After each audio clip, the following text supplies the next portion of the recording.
Mga kapuso, 53rd Iloilo Parao Regatta Festival gindagsa sa mga bisita. Mga paraw halin sa Leganes, Arevalo, kag Boracay nagpangibabaw sa Parao Sailing Race. Si Kim Salinas nakatutok. Hindi lang mga Ilonggo, kundi pati mga turista ang nag-enjoy sa nagkalain-laing activity sa oldest traditional sailing event in Asia, ang Parao Regatta. Sa pag-umpisa sang Parao Sailing main race nga highlights ng festival, ma-feel ang excitement samtang nagapaindis-indis sa karera ang mga nagamanihar sang Parawa. Ang kada isa, target nga makauna balik sa Villa Arevalo matapos maglibot sa kadagatan sakop sang Iloilo, Guimaras.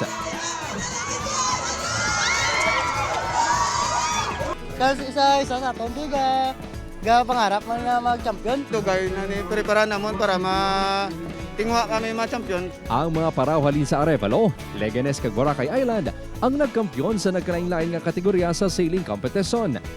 Makita nga nag-enjoy ang mga bisita samtang nagalantaw sa nagkalain-lain nga disenyo sa mga paraw.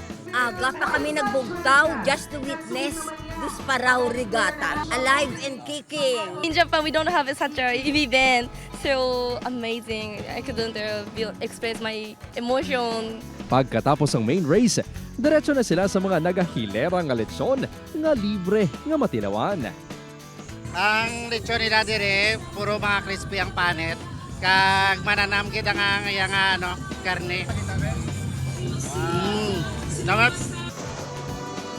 Sang Sabado, napuno man sang duagang performances sang 5 ka mga grupo nga nagpasakop sa Sinabas Regatta Competition sa Iloilo Freedom Grandstand.